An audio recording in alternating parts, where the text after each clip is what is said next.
Welcome to Nothing But Net with the head coach of Missouri State, Beth Cunningham. I've known Beth since she was a wee little jump shooter in her driveway many years ago, growing up in the Midwest as a great player at Notre Dame. And then what a brilliant career she's had as a coach and how much influence she's had over so many young women that love to play the game. Beth, welcome to the podcast. Thanks for having me, Debbie. Listen, how's it going in the Valley? You knew when you took this job that this was a really good league, and then they add two other teams, Belmont and Murray State. I mean, it is a battle every night. Really, really good league. I've always known it from afar, but to see it firsthand, no question, it's a competitive league, top to bottom. And as you said, you had the new teams that have come in, and certainly they've made their presence known. We were just at Belmont and at Murray State this past weekend, but top to bottom, really, really good players, really good coaches, really good coaching. And, I think the league is going to continue to it's going to be an exciting race to the end. I think, if you look at games across the board, any given night, anybody can beat anybody. And so we've certainly seen that throughout the season so far, with a lot of games left to play.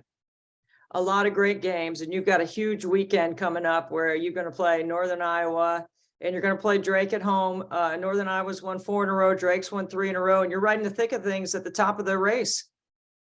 Yeah, it's a big weekend coming up, but every weekend's a big weekend. Every game is a big game. They all count the same amount. That's the thing I preached our kids. No matter who you play, they all count the same amount. So, we've got to take it one game at a time, control what we can control. Happy to be playing at home. We obviously are coming off a 3-game road trip, and glad to be back playing at home. But obviously, we'll have our hands full with 2 really good teams coming in.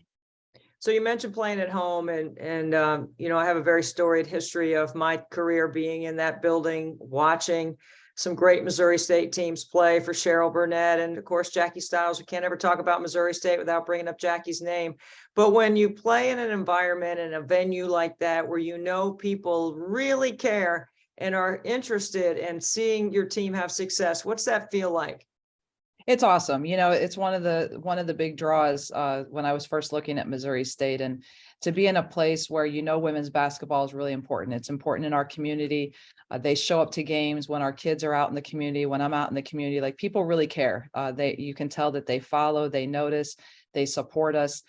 So to be able to have that opportunity for our kids to play in that kind of a home atmosphere every night, it's really special. And it doesn't happen everywhere. I've been enough places and played in enough arenas that you don't take that for granted. And, our kids work really, really hard.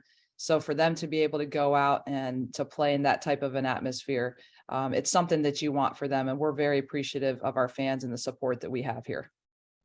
Beth, everywhere you've been a part of winning. You know what winning looks like. I often think about that stretch when you were with Muffet, not just as a player, and you did go to the Final Four, the first team that Notre Dame ever went to the Final Four, but the stretch of 7 straight years where you win 30 games, to go to 4, 5 Final Fours, you play and win the national championship in 2018 as an assistant. What are some of the things that you learned during your time as an associate head coach at Notre Dame that have helped you?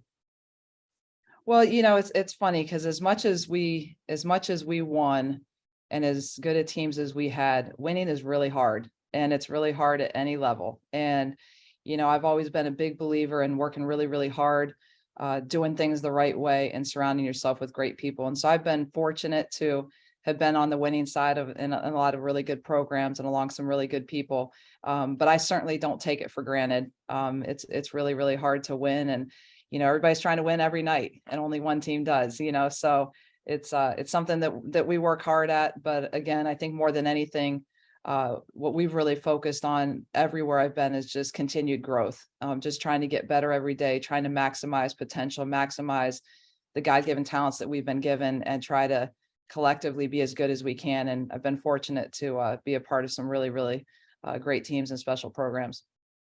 I think there are times because the season ebbs and flows, right? Where, you got to keep, like you said, you got to have that positive mindset about figuring out how your team can get better. What areas can you work on? And when you're putting your practice plan together, especially now when it feels like it's game prep for a game prep for a game, where do you find ways to help your team get better and also keep them fresh and recovered?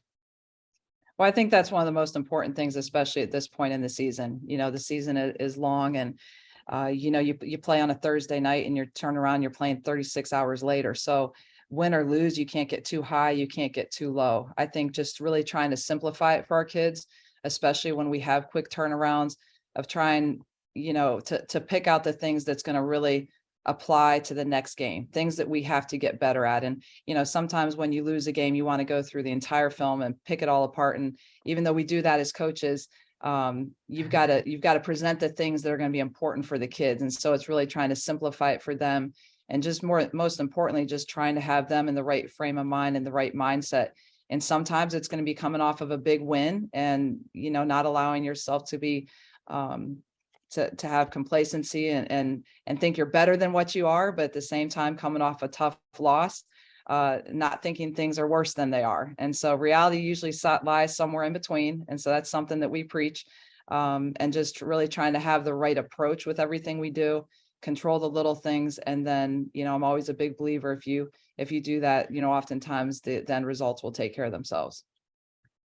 The other thing that you're balancing every day is 4 little kids. I mean, they're not babies, but they're young. And you and Dan, your husband, have incredible rhythm about the way you go about doing things. I think it's amazing to think that in today's climate, right, you can have 4 kids, you can have it all. They can come to practice, they can travel with you, they can go recruiting with you, they can do all these things, and you can still maintain your focus about doing what you need to do in your career. How do you find some sort of rhythm to all that? Because I don't think there's ever a balance. As a mom myself, there's no balance to what we do, but there's a rhythm. And there's a time when I'm sure Dan really steps up, and there's a time where you have to step up. Yeah, no question. I'm fortunate that I have a great support system with my family. Dan has always been a huge support system. Has never questioned one time if I need to do something related to my job. And so to have that, not feeling the pressure from that end, and just knowing he's going to do whatever he has to do to help make it work. That's really important. And then I've got 4 kids that are my little bears, my 4 little lady bears. They are bought in. They love the games. They love the team. They love being around it as much as they can. And as you said, as they've gotten a little bit older, it's unfortunate because now I can bring them to a practice. I can bring them on a road trip, and they're a little bit more independent, that I don't have to have somebody else there helping me with them. They'll help the managers. They'll help, do any little things that they can to be a part of it. But certainly it's challenging. And I think you've got to be able to multitask and balance things. And I always preach with our team, to focus on what's important now. And so as much as you're always trying to plan things ahead and get them on a good schedule, and I really try to just focus on what's important now. So when I'm with them, that I can be present in the moment. When I walk into the office, I can focus on what I need to in the office. And I'm lucky to have learned how to do some of that with somebody like Muffet McGraw. Obviously saw her son around and her husband around a lot. And certainly you want that balance, but it ebbs and flows, doesn't it? There's no question. There's no, people ask me all the time about balance, and I'm like, there just isn't any balance. It's just the way we live. It's what we do. And thankfully I had the same thing, that, in support, and my boys are great. And they were able to do a lot of things with me that many kids don't get to do with their parents.